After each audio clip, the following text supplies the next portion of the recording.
He said the age of heroes would never come again. It has to. Welcome to the Krypton Report. I am your host, Tyler, and with me, as always, is the other half. Not my better half, the other half. The red man himself, Mr. James Cole. How's it going, sir? Pretty good. Yeah, I don't know if I'm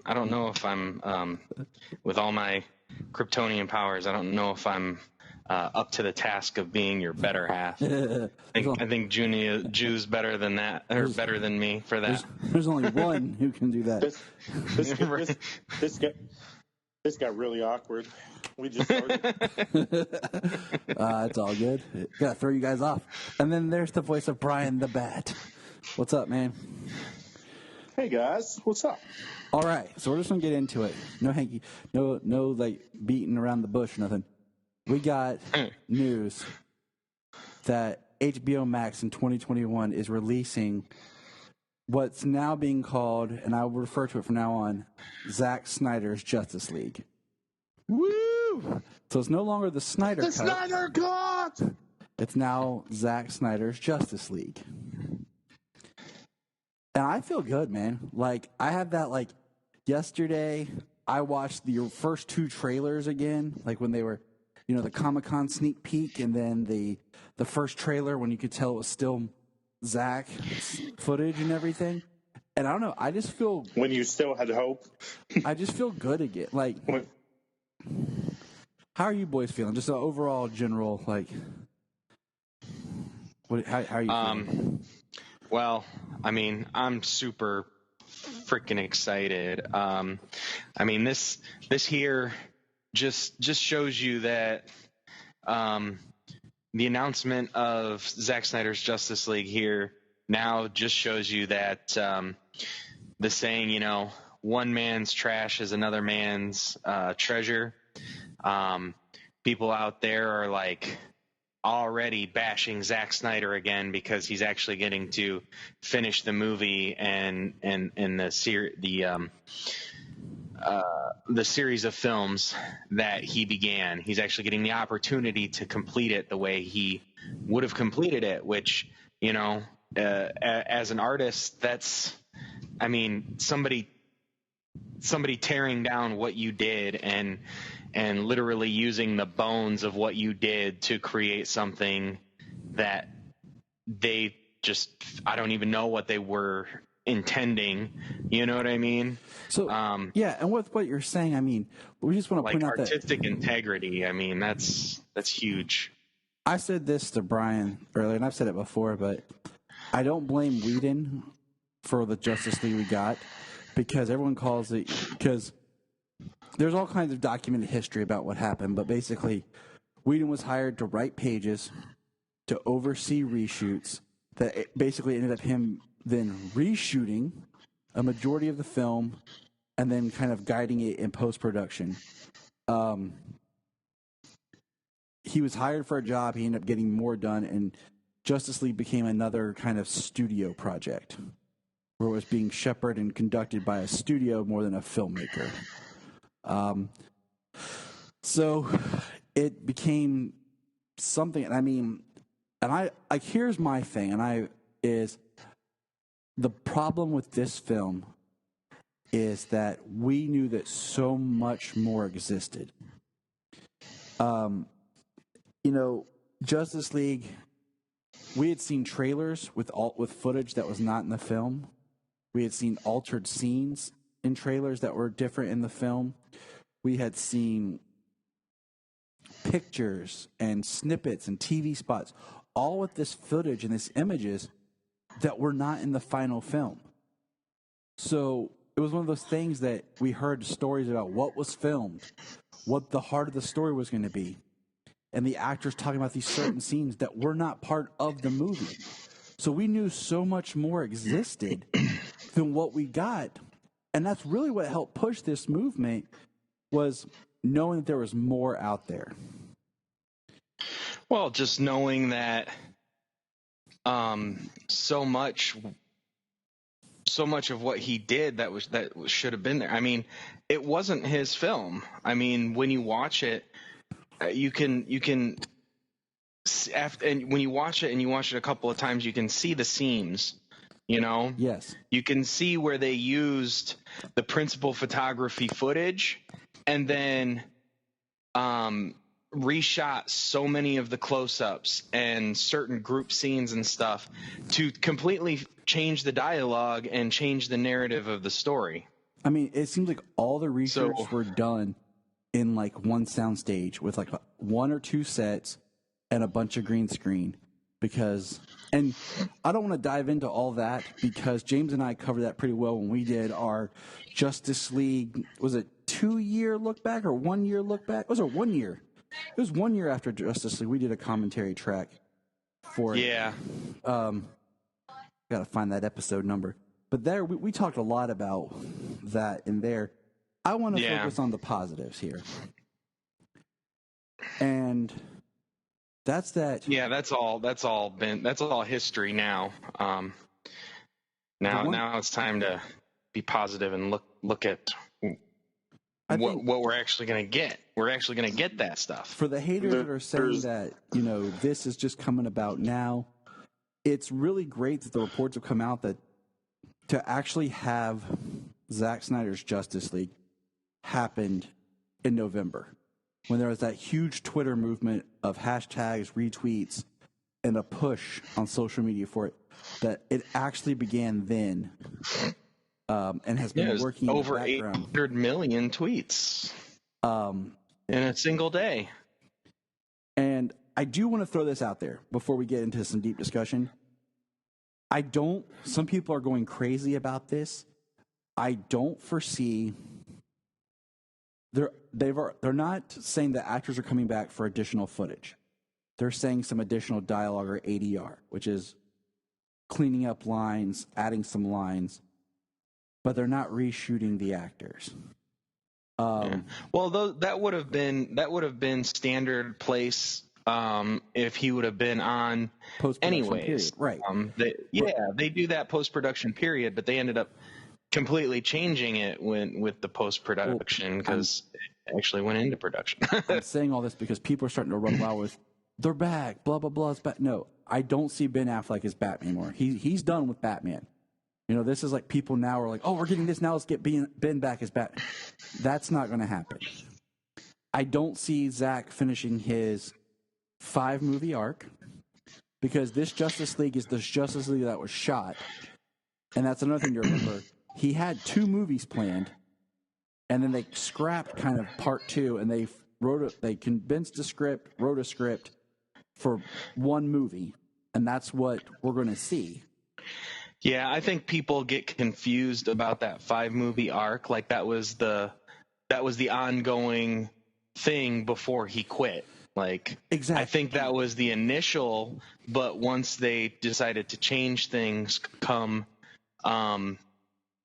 the release of Batman versus Superman, and probably before, but once they come to change things at that point, it was no longer the 5-movie arc he had planned. He envisioned a story that ended, whereas the studio wanted a franchise. Yeah, they wanted a never-ending universe, basically, and so I don't see that. They wanted to build off of what he started. You know, I don't see them stepping back into Zach's plan, none of that. I see this being kind of like, here this is, and I don't see it affecting, this is not really going to affect, like I've seen people talk about, well, which Justice League is canon now? I don't think it's really going to matter because I don't think they're going to touch back on these story threads enough to make us debate. You know, Wonder Woman 1984 is coming, and it's a prequel. You know, if you look at it, right. It takes place. Aquaman's the only film that we have already that I think may have something different in it about it, because we know Volko is part of Justice League and Mara. So, and I mean, other than that, I don't see a lot changing in the stories that we've already got. Yeah. So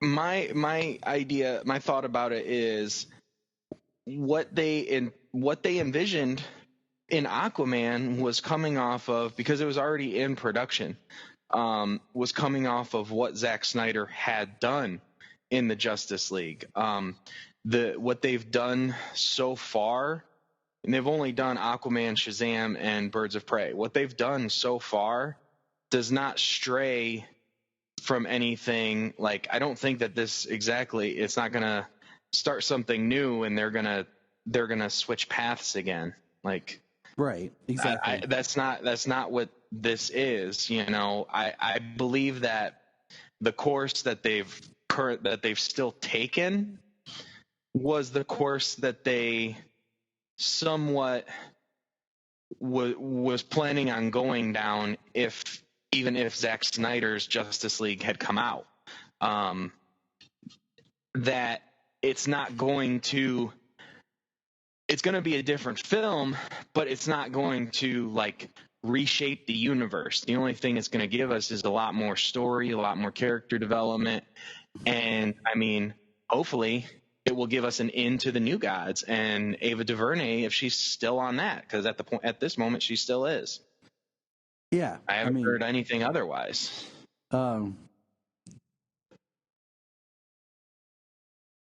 So I just want to throw that out there because I think people are going to spiral this and go crazy with some things, and but yeah, I am excited for this because and we'll get into that in a minute. There are characters that really were destroyed and they need redemption, and we know so much was filmed, and I'm happy because it's been a movement since that movie came out that people are like, this isn't the movie we were promised. This isn't the movie we were being told that was coming. And things that make me happy about this is the fact that, HBO Max made this possible. It's been said like they would have had trouble trying to get this released, and they couldn't do it in a theater. But having the streaming service has really helped it make it possible. The fact that principal photography is done and all it is post-production, which a lot of that can be worked from home. They've talked about it's given work to effects houses that don't have work right now. And it's created some nothing's being content. filmed and nothing's being filmed and being shipped to them to work on. So it's a perfect storm for this to happen. And I just, I brought up the question to you guys the other day was, I wonder if Sonic the Hedgehog helped with this, just because there was such a fan outcry for Sonic to change the look of Sonic. And then the fans won that battle, and look what happened to that film. It was a huge hit. Me and the kids love it. I watched it again the other day with the kids, and it probably would have had longer legs in theaters if everything hadn't went down. So, and the fact that if this movie comes out, and I told Brian this for this one person that was hating. So if this comes out, guess what? We have 2 bad Justice League movies. Worst case scenario. But we have more footage, You know what? And no matter what it is, there are some people that just don't like Zack Snyder. Yeah. Apparently there are people out there who hate everything Zack Snyder does, but they still watch everything he makes. So I don't know. What are you going to do? Yeah. So, I mean, if and you're expecting to hate it, why are you even going to see it? But whatever, you're giving them money, and that's I have nothing to say about that except for thank you. But and we're even if it's not something great, I already have a strong feeling. I like Zack Snyder. I've liked everything he's done. I own everything he's done. Everything he's done is ahead of its time. Watchmen is being looked back now. It's all good. Being a more of a masterpiece-esque film. I'm not saying it is. That's debatable. I'm saying you're seeing things where people are looking back at that film and saying it came out too soon. Yeah, and people are still talking about Batman versus Superman 4 years later. They're not talking about other movies.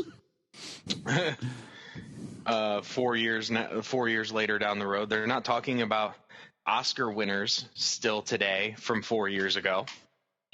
You know what I mean? Yeah, and I mean, so the thing is, the thing was there was such a studio backlash from Batman vs Superman that they got scared, and there's a lot of business stuff that goes into it. I've read articles about the AT&T, the change at Warner Brothers, mandates, all kinds of stuff that just made that production horrible. And now it's like a time for like the story to be redeemed. And we're going to get into, we found that we have a unique way of discussing what Zack Snyder's Justice League means to each one of us. So that's why we haven't got into any details. But it's just nice because the other thing is, it's either going to be like so Snyder, had a 5-hour assembly cut. And if you don't know what that is, that's when you like throw in everything you shot. So pacing's off, timing's off, whatever. And then he had a solid storyboards are set in for effect shots, things animatics, like that. Then he early stuff where it's just wireframe crap. Yeah. Then he got down to like a 3-hour, 45-minute, this is my movie kind of thing. And then he's like, well, the studio won't release a 3-hour some minute movie. So then he got down to like 2:30, 2:45. And then that was the cut that he screened. And that's when they were still debating what to do. Because I think during this time, they had recut, re-released, and changed Suicide Squad too. So that movie was affected as well. But Justice League took the biggest hit from all these changes and re-edits and reshoots. Not to jump the gun, but they're now, like, you can see people now are more like, all right, let's get the air cut of Suicide Squad out there. That's a whole nother conversation. Apparently it would cost less to complete because everything that he had, it was done. It was all editing is what came out in the theaters. Yeah, they he didn't reshoot like this did. They just edited it out. Brian, you're awfully quiet over there. I know James and I are talking. You got to jump on in here, man. What? Huh? Who? Snyder Cut? What? I'm really excited about the Snyder Cut. When you're a kid and you get introduced to comic books, and and it becomes a big part of your life, like it does us. There's certain things that just get you really excited. And growing up watching the Justice League cartoon, Super Friends, you get really excited. Like, will I ever see these guys in live action? Will I ever see a movie like that? And then, Marvel starts dropping all these movies, and you're starting to see the Hulk and Spider-Man stuff, and you're like, man, I really want to see my Justice League people. And what the Snyder Cut means to me is it's a redemption for I guess we're not talking about that yet, but the main thing that gets me really excited is I'm a huge Green Lantern fan, huge, and there's no fiction in 2011 Ryan Reynolds Green Lantern. So when that movie broke my heart, I was so pumped for Justice League. Man of Steel, Zack Snyder's Man of Steel was awesome. Seeing Batman versus Superman and Ben Affleck's Batman blowing me away. You were so pumped for this movie, and you see these trailers, and you see Cyborg, playing high school ball, and you're like, oh, okay, we're gonna get this Cyborg sword, and then J.K. Simmons gets cast as Gordon, and you're like, holy crap, we're gonna get a really good Gordon again, and then Zack Snyder has a tragedy in his family, and he has to step down. And you get what we got with the crazy Superman lip, and it's like Warner Brothers just didn't care. Like, they just had to take whatever they got, had Whedon do whatever they asked, and they just didn't care. And as a film fan, as a comic book fan, to see Zach be able to finish his work finally, it's huge. It's a huge redemption. It's a way for the man to be able to heal about losing his daughter, and it just shows that sometimes good things can come, and dreams can come true. There's a lot on my mind here, but just to be able to know that this happened and we fans really did this and made it happen. It makes me feel great to be not only a DC Comics fan, but just to be a movie fan in general. And that's what I have to say for now. You say like they don't care. I mean, like, it was obvious that they didn't care because they released such a subpar film. I mean, even if say that was what they released, but if things came out more polished, terrible effects wise, some story beats, they pushed it out. They didn't care about the characters. They didn't care about the product. Marvel has created this. Marvel's created this franchise because the at least the person behind it, Kevin Feige and a number of others, they care about the movies, they care about the characters, and they care about the plan. And whatever you want to say, all of those, all of those movies early on, they only made a few $100 million a piece. So for people to call movies like Suicide Squad and Batman versus Superman that made $700 plus and $800 plus million a box office flop, like, that is unreal. It's just completely false. I mean, there are movies that would sell their souls to make $500 million in the theaters, let alone $700 and $800 million in a box office run. Mm-hmm. Like, that's an unreal thought that people would say that is a box office failure. I'm with you, man. It's just, I mean, and it's just something. It's something different than. It's something different than Marvel's pushing out, and when it's something different, they're like, they didn't do it like Marvel did it, or whatever. I mean, in my opinion, they did a disservice to Justice League. They did a disservice to the characters. They did a disservice to Zack Snyder and the entire crew that worked on those films. I mean, and if you want to flip it over, like, in my opinion, they did a disservice to the Civil War storyline with that movie. The storyline was much better in the comic books. The movie was good. Granted, I'm not saying it wasn't good. It was a good movie.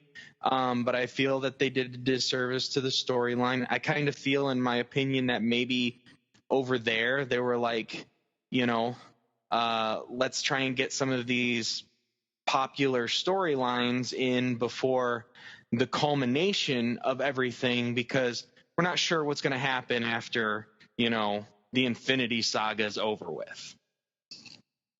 Right. And the Planet Hulk storyline too. Like, in my opinion, that was a huge disservice.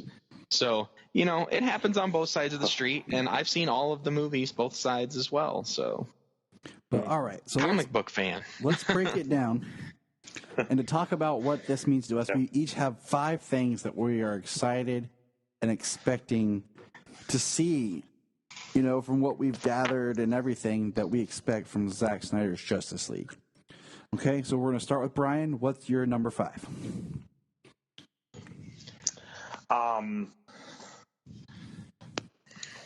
Man, I had that list earlier.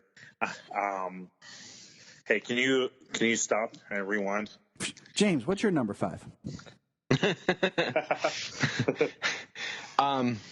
So my number 5 is Ray Fisher and the Cyborg storyline that was basically non-existent for the most part in the theatrical release.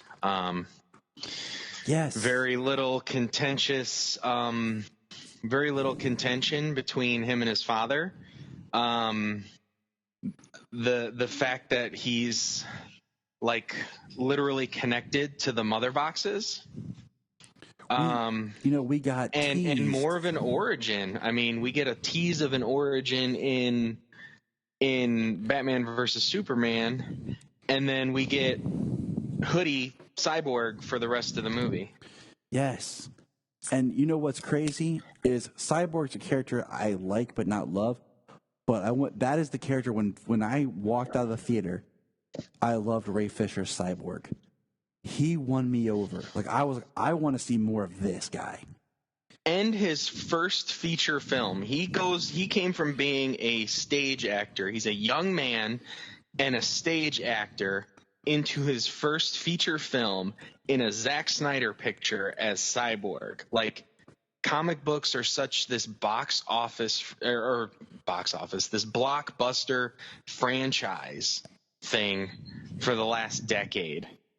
And, he gets to play this role and he does so great. And then everything he did was gone and reshot with a red light and a hoodie. Yeah. I mean, we've gotten footage. There's been the altered scene of him standing at the broken window as full-on Cyborg. We've seen clips of him with like a face mask. We've seen him save the police at the Superman battle. And we've seen him like clips of him playing football. Not to mention the still images of him in Star Labs saving, his father is what we're led to believe. So, and, they said all along that the Cyborg was supposed to be the heart of this film. His story was going to be part of the through line. And that was completely gone. All right, Brian, you ready with number 5? Yes, I'm ready for my 5. Right. So piggybacking on James, when we saw the trailer for this movie, we did see a lot of Ray Fisher Cyborg in the trailer, and I expect more. I expect more Ray Fisher Cyborg. I expect him having emotional depth, being more of the heart of the story. I also expect seeing more of Flash. Iris West was completely cut out of the movie. Flash was really off for me in this movie. Yes. I really didn't like this version of Flash.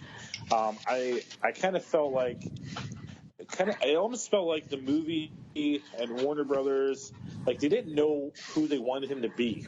Like, is he going to be a knockoff of Wally West? We're just going to call him Barry. Is he really Barry?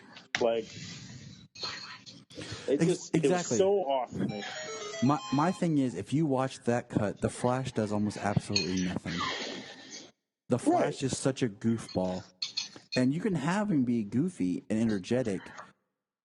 Like, my favorite scene of Ezra Miller in that film is when he's talking to his dad.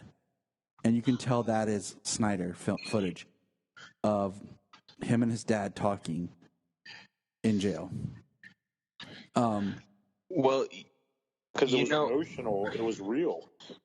And the best way to tell what footage of Ezra is reshoots is his hair, because he was working on Fantastic Beasts and had that horrible haircut. They tried to fix his hair to match how it was when he shot the original Justice League footage. So if you watch carefully, watch his hair, it'll help you determine what was shot with him. Yeah, and anytime he's being jokey or looking like wide-eyed and weird, it's like reshot. And there's the scene in the trailer where he it's moving fast, and he pushes the glass, and we see the glass shatter, and there's the white lightning, blue lightning around him. Not in the film. There's the quick shot of him like stepping out of the thing, like putting his hands together, like he's gonna like stretch and pray. Not in the film. We've seen, I mean, at least I think you guys have seen the teaser shot animatics of him saving Iris West, like in the car, that kind of like blows up and her flying out of it. That's, like you said, she's completely out of this movie. And I mean, not to jump past your number 5, but since we're talking about the Flash, I mean, that's my number 4. It is Ezra Miller's Flash, being more confident and more competent. I mean, I know I spoke about it back in our early Justice League talks after the film came out about how I love how his version, because his brain moves so fast, how he absorbs information, why in his apartment he's got 30 TVs playing different stuff, why there's stacks of books all over the place, because his brain is in super speed and he's absorbing everything because he can absorb it at such a rapid rate. Exactly. And what I was going to say, I don't mind that he has the arc of him being the youngest member and like learning to be a hero, you know, kind of like watching Batman, watching Wonder Woman and stuff. But also, let's just take one quick step back and just the scene of him in Suicide Squad was filmed by Zach. Okay? So it sure was. So think about how he like came in, stopped Captain Boomerang, and just like the confidence he kind of had in that a little bit, and then in Justice League how he kind of was wobbly. Like just, I mean, how many times did he trip and fall? Like, so. That was push people and run away. All scared and stuff. And I don't mind him being a little like scared because he's learning, but you got to give him an arc to complete, because go back and watch Justice League theatrical. He doesn't really do anything. He doesn't add to anything. And it's sad for such a great character. And I mean, even you go back to his Superman. He awakens Superman. You go back to his cameo in Batman versus Superman, the security footage at the carryout at the corner store. I mean, broad daylight in the middle of the place, no costume on. He drops the milk. Long hair. He lets go of the milk, runs across, and, probably just touches this dude and sends him flying. But goes back, grabs his milk, and walks off nonchalantly. Not a change in his face, not like anything even happened. Yeah. You know what I mean? That's not the same character. It was, yeah, exactly. It was like we saw 4 different Flashes. We saw the Suicide Squad. We saw the Batman versus Superman, little clip of the grocery store Flash, the real confident one. We saw the nightmare scene, which I will talk about later. We saw the Suicide Squad Flash. So it was very confident, kind of mixed in with the grocery store one, And then we saw this Flash in Justice League, and it's like, who the heck is this guy? And back to ground zero. Right. Like, no confidence, not sure who he is, like, reluctant to save people. Like, why was he reluctant to save that family in Justice League when he had no problem, stopping somebody robbing a store? Like, it just didn't mix up, and that bothers me because I love Flash. So my number 5, the history lesson. That's what I want to see. And that's my number 3. I want to see, and this number order is not by preference of like most or anything. It's just 5 things I wrote. I actually get to pick out. There's Zeus, there's Hades, there's Artemis, there's Ares. We're all in there. Are we going to actually get to see that Green Lantern do more? Yes. Hey, In the history lesson, seeing as the history lesson's going that's to on my have list. Robin That's Wright, on my list. and since that history lesson's going to have Robin Wright and it's supposed to have Desaad in it. Alida and Desaad. And that's Like- where I'm okay. So this kind of ties into probably one of ours on our list, but that's where we're going to see Darkseid. Probably Darkseid and Steppenwolf. We'll see Darkseid there.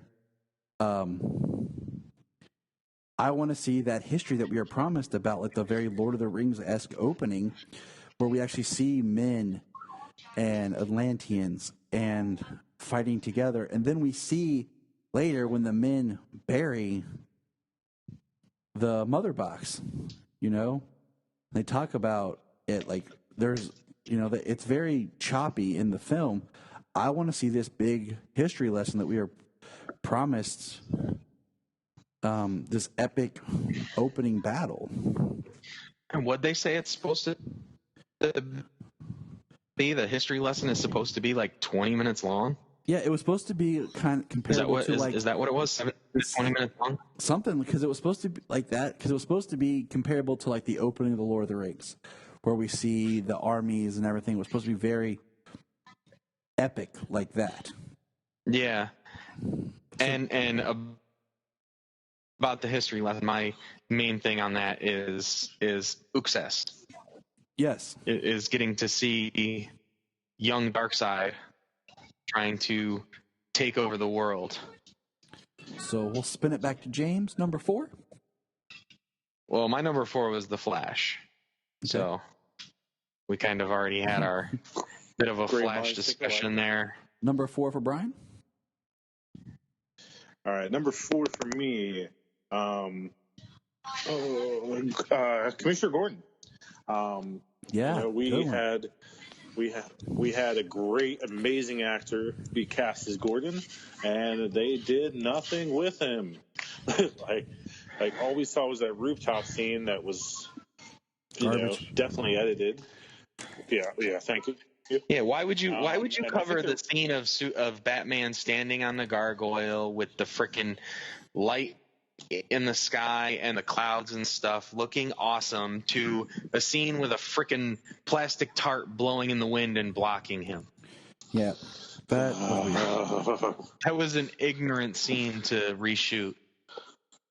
It was a total and utter spit in the face. It felt like they were like, oh, they've seen these 2 seconds of footage on a TV spot or in the trailer. We'll just cut it out of the movie because they've already seen it, so we can shorten the movie. We don't need it, save money, live better. So I agree. Gordon, we've seen like 1 or 2 behind the scenes type shots of some other stuff with him, like just on the roof. So actually making him more of an important character. Because I don't see J.K. Simmons signing up for a cameo.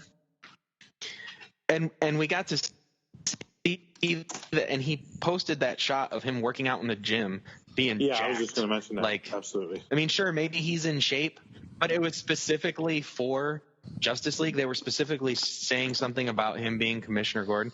He was getting in some ripped shape to be Commissioner Gordon. Like, it wasn't to stand there in a trench coat in the rain and yeah. And let's just deliver a few lines of dialogue. Everybody gets ripped. Ray Fisher got like really pumped and ripped to play Cyborg, and most of his stuff is a mocap suit.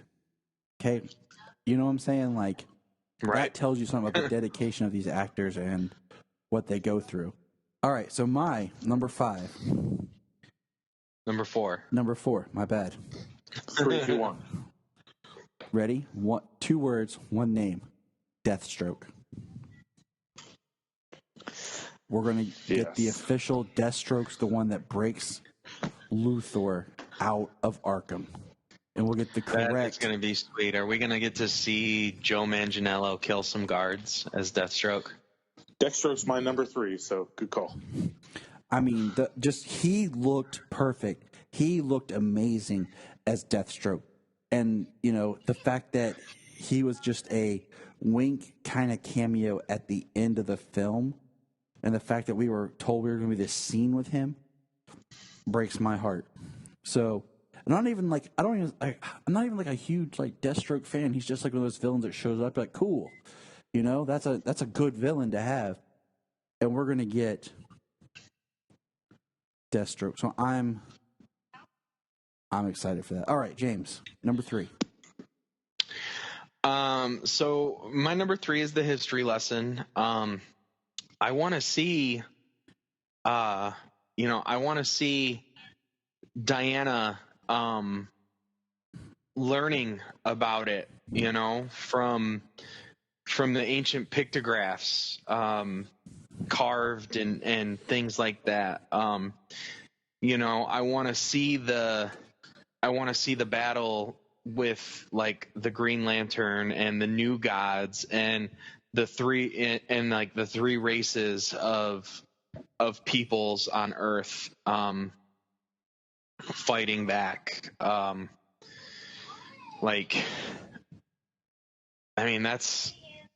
was anticipating that part of the movie, from the moment I seen it in the trailers.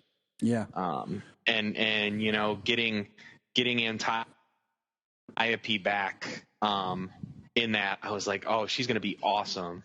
Like, I was like, she's great in freaking Wonder Woman, like, under a different director, Yeah. like she's gonna be wild under Zack Snyder, in this war scene. Like, this is gonna be awesome.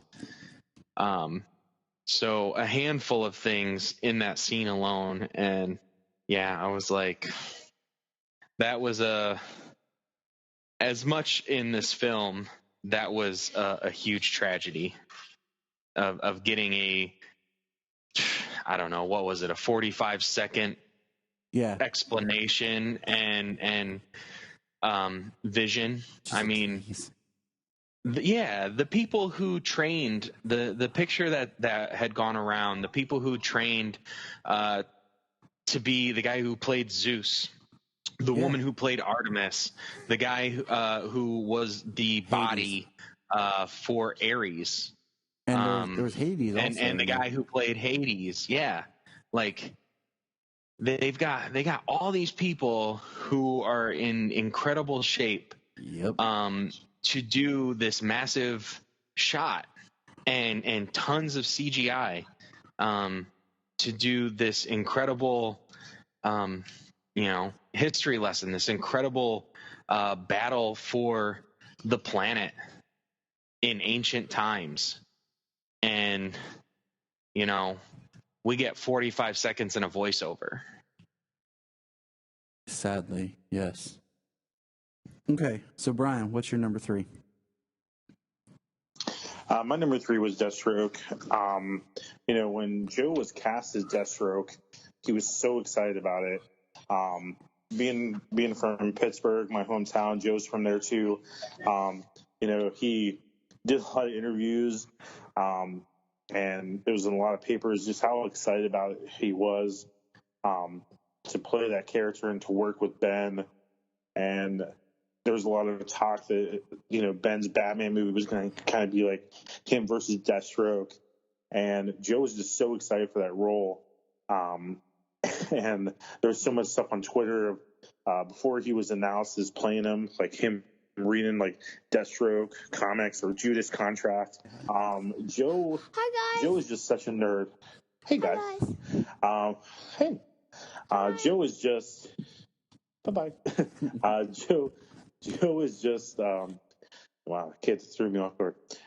Joe is such a geek like us, and he's really passionate about comic books, and just to be able to see him, and I think I said this you guys a few years ago, if Marvel is going to build a universe mostly on their heroes, DC has way better villains. So and anti-heroes. At the end, sure. But if we're gonna be building a Legion of Doom, I mean, dang, yeah, sign me up. Let's create a League of Our Own. That scene at the end. I want to see Joe as Deathstroke, man. I want to see him come. And I agree. All right, so my number 3. We'll just throw this out there because we don't want to talk about. It's just Darkseid. You know, my prediction is we'll see a young Darkseid in the history lesson. Maybe when, like James said, when he's Euxis or however you pronounce it, before he's officially Darkseid. And then I think it's Euxis. And then I think we'll see him again because it's supposed to be him that kills Steppenwolf. So I think we'll see him in those two places for sure. Because we know we have that picture of all the Justice League that's supposed to be looking up because they're looking up through the boom tube and see him. And Ray Porter officially tweeted out today, and we retweeted it, that he came out and was able to confirm that yes, he played Darkseid in Zack Snyder's Justice League. My thought, and this is an extra one. Sure. It's in YouTube. My thought and my hope to see is to look through it, I don't think that the vertical boom tube that we got was I don't think it makes sense, and I don't. No, I don't know. I feel what you're saying because it reminded me too much of like the Rainbow Bridge, you know? Because boom tubes are supposed to open Thor. sideways. That's part of it. Yeah, they're literally like a portal. Like it busts open a hole here and busts open a hole there, and you step through, and instantaneously you're from one place to another. So I agree. I mean, they've said that they look up and see Darkseid. I mean, you look up into a portal. Like, are you looking in cylinder tube and you can see Darkseid on the other side, or are you looking up at this gaping hole? Or are you looking at this massively tall being? Yeah. Like how? Like exactly? Are you looking straight up through this cylindrical tube that supposedly, I don't know, it doesn't seem right, it's not like a travel bridge, it's all literally the a tear in like space-time. It's instantaneous from one spot to another. It's just a hole you step through. So yeah, and the way that it looked cool, but you just need to turn that crap sideways. All right, James. Yeah. Number 2. Some expanse on the nightmare scene from Batman versus Superman. It's you guys keep stealing my ideas. It's kind of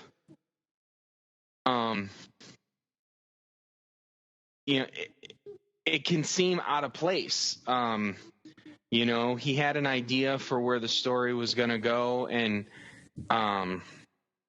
whether that story is still there or not, I still believe, even if he changed the idea somewhat, that there would be a payoff to the nightmare scene. You know what I mean? I agree. Just so that way it didn't seem out of place. Because I feel like the nightmare scene would lead more into like part of Justice League Part 2, from what we've heard about what the original story was going to be. But I still think Zach could do something that makes it feel in place. So I would like to see something more of that, because as the movies stand right now, that is such a weird moment. So, right. So kind of my idea might be... No, not in the theatrical cut. Kind of my idea is that maybe the... which is kind of dipping into my next one. Just go ahead and do it. So I'll expand on it when we get there. Just go ahead and do it. Okay. What's your number 1? And then we'll finish up. No biggie. Okay. Well, my number 1 is Superman. His resurrection and him coming from a place of confusion and anger at his time of resurrection. The scenes in the park that we didn't get to see, Cyborg saving the police officers, some of those army vehicles being destroyed and things like that. So I think that the nightmare scene, maybe if plans changed and it wasn't going to have a Justice League Part 2 and stuff, that maybe the nightmare scene was or maybe like Batman took it premonition wise for how Superman returns to life. Gotcha. Fearing that he's not the same person who died, that when he comes back and he's confused and angry and fighting against them, that maybe his nightmare vision has or is coming to fruition. All right. So I guess those two kind of tie together. Cool. All right, Brian. What's your number 2 and number 1? Okay, number 2 is that nightmare scene, man. Like, how do you have a scene that big, and then you hop into Justice League, and Batman's like, "Hey, Flash, I'm just meeting you for the first time. Never saw you before. You don't look familiar. I don't know anything about the future. Whatever." Like, they don't address it at all, and that just drives me insane. And I know Zach would have followed up with that. That would have been a part of it. But my number one thing, and number 2 kind of flows into Darkseid too, because they have the Omega symbol, whatever, blah blah blah. Number 1 thing is I need some clarification on Green Lantern. Thank you. I've been waiting for you to bring that up the entire time. You knew that was going to be his number 1. I did. Hell yeah, man. Green Lantern's my boy, man. We get this little tiny tease of Green Lantern in that big battle, and that's it. That's all we get. And there's no talk among the Amazons about, hey, there's this space cop place. There's a bunch of space cops that are out there. There's nothing out there. And I read it. I don't know if it was true or not. Maybe you guys can clarify for me. But wasn't there a post-credit scene that was going to be Bruce in his bed? Yes. And outside, Kilowog and Tom Ray, or Tom Ray, whatever. And then whatever. I don't know if that was going to be a post-credit scene to lead into part 2, but yeah, that was supposed to be a post-credit scene, and I don't know if it was ever filmed. But then there's that actor that was supposed to be Hal Jordan, and there was like a scene there was a scene with him that was supposed to be like how so Green Lantern being expanded upon in some form is a definite for this. So my number 2, and wait a second. I don't mean to cut you off. No, you're but fine. Wasn't there on Internet Movie Database or something? Wasn't there? I think is what you just said. Wasn't there some dude that was it just said casting, and it was just like pilot or something, or Air Force pilot, and that's it. That's all it said, and it was kind of like that tease, oh my gosh, is this dude Hal? Is this dude supposed to be Hal? Something like that. I think there was confirmation that this guy was supposed to have been Hal Jordan. It was kind of one of those it was confirmed but never confirmed because they couldn't actually say it. Kind of like Ray Porter as Darkseid, it was confirmed but he could never actually officially announce and say, "Hey, I was," because of just everything. Right. So. Yeah, they got to give me something. So my number 2 is going to be Vulko. And just the Atlantean storyline that he filmed scenes. I'm down with that. Vulko was supposed to be in Justice League to help, and kind of bridge more of that character. And I guess Vulko and Mira. So just the Atlantean storyline with Arthur that was kind of departed from this film. You know, because we had that shot of Mira that's supposed to be she's in Iceland, and that she comes to him, and we've seen some alternate scenes of Aquaman in that setting compared to what we got in the film. So just that Atlantean storyline. And then my number one is just some quick things that I'm going to say that are nothing. I got 4 things left on my list here.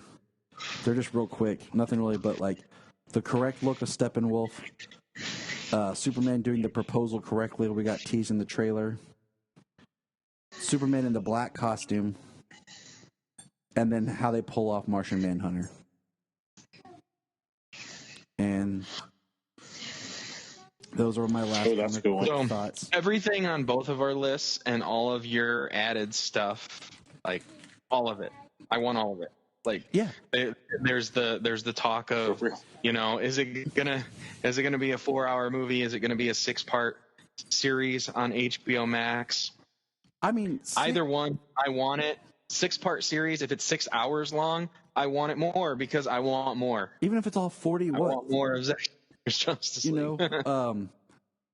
You know, so even if it's all like 6 45-minute, 40-minute episodes, you know. Yeah, and it's 5 hours long.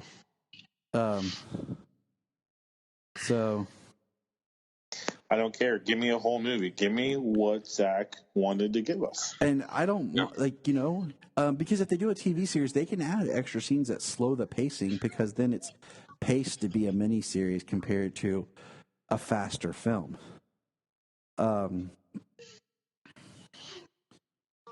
See, and that's the thing too, you know, films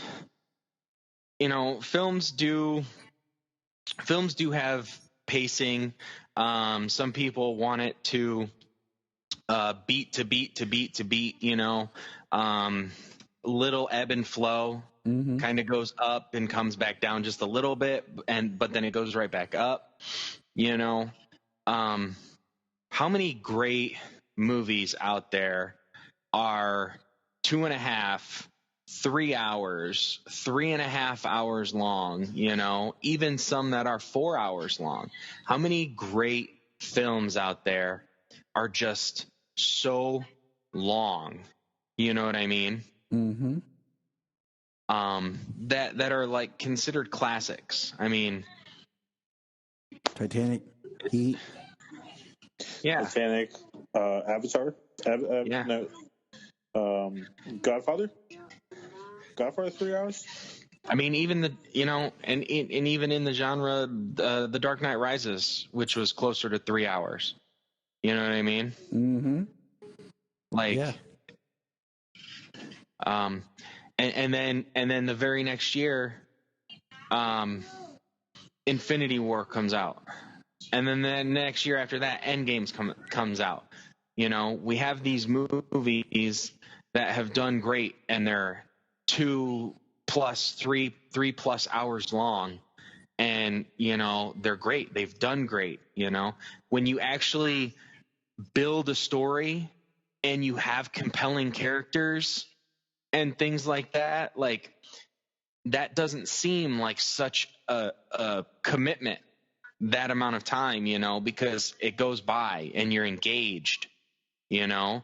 And when you put out a movie like they did, and there's no character development, you know, there's nearly no introduction to these brand new characters, you just drop them in and push the story along to fit a specific time constraint.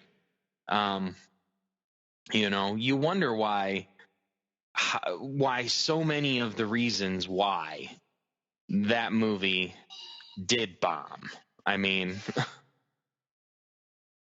and there's no wonder why. I mean, you know, yeah, it's there's no wonder why that it bombed, because it just, they eliminated everything that would have engaged people, It was just I mean, a quick. it was quick. It was Like, still here- it was all right, you know, and I've revisited it. Yeah, I mean, But- it's not a bad movie. It has its ups, it has its downs, but it's not what we were promised, and it's not what we were told and shown to get Right. there. I mean, it was a miracle it was as cohesive as it was, you know, building off of the footage Zach shot, the reshoots to build a whole new narrative, and then editing them together. Like, it was a miracle it was as cohesive as it was. So, It was, and I mean, it's just one of those. It's not a horrible movie, and I said, that it could end up being that the theatrical cut is the one that, like, you can, like, let kids watch, and it'll be more kid friendly. And I hate using that term because people always think kid friendly is something stupid, but my kids enjoy watching Justice League. The Snyder Justice League might not be something they enjoy as much, and that's okay because now I have two different versions. yeah. I know once in a while I'll revisit, the theatrical cut, but I know more often than not, one way or another, physical or HBO Max, down the line, I will be rewatching Zack Snyder's Justice League countless times. All right, boys. I think we've kind of talked it to death here, but I think there'll be more discussions as time comes of what we think. But it's just exciting that it's happening, and I'm excited. Look up in the sky.